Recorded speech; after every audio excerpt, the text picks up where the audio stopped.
আজকে বিধানসভার অধ্যক্ষ বিমান বন্দ্যোপাধ্যায় এই অপারেশন সিঁদুর নিয়ে প্রস্তাব তিনি পেশ করেন এবং সেই নিয়েই আজকে বিধানসভায় একদিকে যখন মুখ্যমন্ত্রী বক্তব্য রাখেন, অন্যদিকে শুভেন্দু অধিকারী বক্তব্য রাখেন। মুখ্যমন্ত্রী কি বললেন আশাবুল হোসেন আমাদের প্রতিনিধি আরো বিস্তারিত বলবেন। আশাবুল, দেখো, আজকে মুখ্যমন্ত্রী তার বক্তব্যের মধ্য দিয়ে যে বার্তাটা স্পষ্ট করতে চেয়েছেন যে এই যে পহেলগাঁও কাণ্ড থেকে স্পষ্ট হচ্ছে যে আমাদের দেশের নিরাপত্তা ব্যবস্থাটা পুরোপুরি হচ্ছে ব্যর্থ।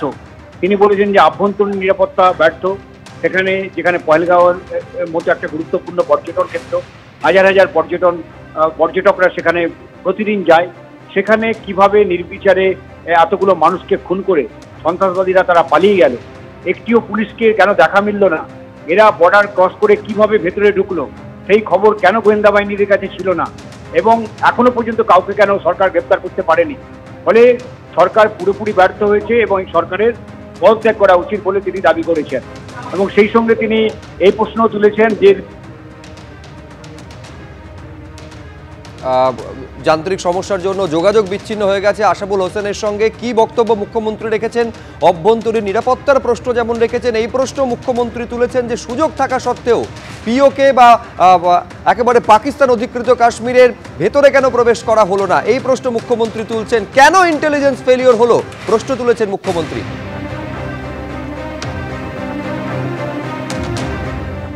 সাংবাদিকদের মুখোমুখি হয়েছেন বিরোধী দলনেতা, সরাসরি শুনবো কি বলছেন। যে বিশ্বকবি জাতীয় সঙ্গীত দিয়েছে, যে বাংলাতে মাতঙ্গিনী হাজরা শঙ্খ হাতে নিয়ে আত্মবলিদান দিয়েছেন, এই বাংলার মুখ্যমন্ত্রী লজ্জার।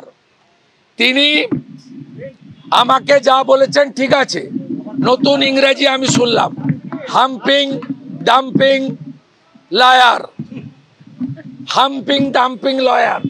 আমার বাম পাশে হেডমাস্টার আছেন দীপক বর্মন, এটা কৃতি স্কুলের।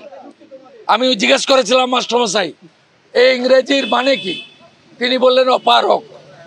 এই প্রথম শুনলাম। এই মুখ্যমন্ত্রী মহিলা বিধায়কে অগ্নিমিত্রা পালকে, তার পরিবার, তার ব্যক্তিগত জীবন নিয়ে আক্রমণ করেছেন। অত্যন্ত কুরুচিকর, নিম্নরুচির। আমরা অনেকবারই বলেছি যে কালীঘাটের নালার নর্দমার পাশে থেকে থেকে এনার আচার আচরণ, মুখের ভাষা নর্দমার মতোই হয়েছে। আমরা উঠে দাঁড়িয়ে ছি মমতা, ছি মমতা, ছি মমতা উনার সামনে করেছি। এবং বিশেষ করে ভারতীয় নাগরিক হিসেবে পাকিস্তানকে যেভাবে উনি আজকে প্রশংসায় ভরিয়ে দিয়েছেন, বলছে রাশিয়াও ভাইস চেয়ারম্যান, পাকিস্তানও ভাইস চেয়ারম্যান, IMF এর ঋণ, ADBI ঋণ, যেভাবে প্রশংসা করেছেন,